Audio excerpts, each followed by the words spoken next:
लेकिन एक सवाल कि कैसी आजादी?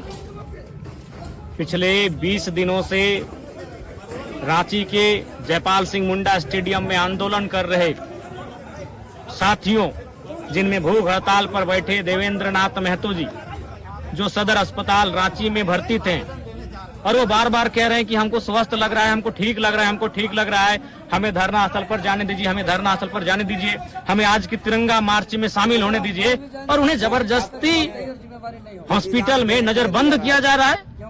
तो यही सवाल है कि कैसी आजादी? आजादी का मतलब केवल विदेशी ताकतों से, विदेशी शासन से आजाद होना नहीं था। आजादी का मतलब था भूख से आजादी, भय से आजादी, भ्रष्टाचार से आजादी, लाचारी, गरीबी, बेबसी से आजादी, अन्याय से, जुल्म से, शोषण से आजादी। आज आप जुल्म कर रहे हैं। एक व्यक्ति जो पिछले 11-12 दिनों से भूख हड़ताल पर है, जो अस्पताल की बेड पर है, वो अपनी इच्छा से जाना चाहता है तिरंगा यात्रा में, और आप उसे रोक रहे हैं। ये कैसा लोकतांत्रिक व्यवहार है?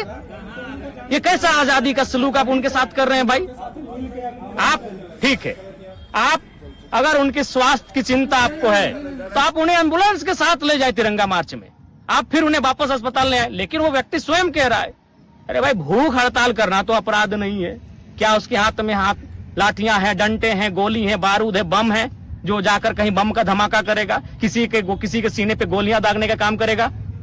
वो एक भूख हड़ताल पर बैठा नौजवान है, जिसने भूख हड़ताल के माध्यम से इस राज्य के नौजवानों के लिए उस क्रांति जो हो रही, उस क्रांति में अपनी सहयोग देने का काम किया है। और जिस प्रकार से रांची पुलिस उनको हॉस्पिटल से बाहर आने नहीं दे रही है, मैं माननीय मुख्यमंत्री महोदय से स्पष्ट कहूंगा, ये कैसा स्वतंत्रता दिवस है आज?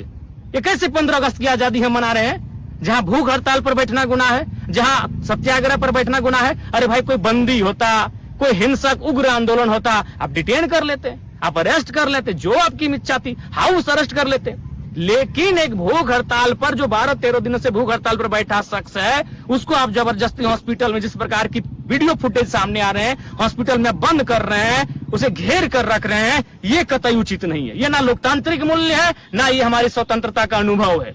ये हमारी लोकतांत्रिक और स्वतंत्रता दोनों ही मूल्यों पर प्रहार कर रही है। मैं रांची जिला प्रशासन को स्पष्ट कहना चाहूंगा, ये व्यवहार उचित नहीं है। आपका ये व्यवहार इस आंदोलन को उग्र बनाएगा। और फिलहाल देवेंद्र नाथ महतो जी के साथ पूरा झारखंड खड़ा है, जयराम कुमार महतो खड़ा है। उन पर आंच भी आएगी तो फिर उसका खामियाजा आप भुगतेंगे। इसलिए मैं माननीय मुख्यमंत्री महोदय से स्पष्ट कहना चाहूंगा कि 15 अगस्त आजादी का दिन है, तो किसी व्यक्ति की वो आजादी से रोका क्यों जा रहा है? क्या वो अपराधी है? अरे अगर जेल में बंद कोई अपराधी भी होगा तो उसे 15 अगस्त के कार्यक्रम में सम्मिलित होने का अधिकार है। जब वो कह रहा है कि हम मानसिक रूप से, शारीरिक रूप से हमारा दिल इजाजत दे रहा है कि हम उस कार्यक्रम में जा सकते हैं, तो भूख हड़ताल के व्यक्ति को रोकने की आवश्यकता क्या? इतनी तो कमजोर, इतनी तो डरपोक सरकार नहीं होनी चाहिए, इतना तो डरपोक और कमजोर जिला प्रशासन को नहीं होना चाहिए। इतने भयभीत क्यों हैं आप कि भूख हड़ताल बैठा व्यक्ति को आप जाने की अनुमति नहीं दे रहे हैं? कहीं ना कहीं इसमें साजिश की बदबू आ रही है, और उस साजिश की बदबू से पूरे राज्य के नौजवान पर्दाफाश करेंगे आपका। मैं और राज्य के नौजवानों से भी आग्रह करूंगा कि जिस प्रकार से आंदोलनकारियों के साथ, छात्र नेता देवेंद्र जी के साथ, अन्य साथियों के साथ दुर्व्यवहार किया जा रहा है, उस दुर्व्यवहार के खिलाफ एकजुट होने की आवश्यकता है। और जो आंदोलन चल रहा है उसे और उग्रता देने की, आक्रामकता देने की आवश्यकता है, और सहयोग और समर्थन देने की आवश्यकता है। इसलिए मैं पूरा राज्य जिस प्रकार से कृत्य कर रहे हैं वह देख रहा है, इस आंदोलन की गति को और धार देने का काम करेगा। अफसोस है, बेहद ही अफसोसजनक ये तस्वीर है कि आप किसी को आजादी के दिन कैसे रोक सकते हैं उस कार्यक्रम में शामिल होने से, जो कार्यक्रम ये आजादी के लिए हो, जो कार्यक्रम तिरंगा के सम्मान का हो। बहुत ही खेदजनक है।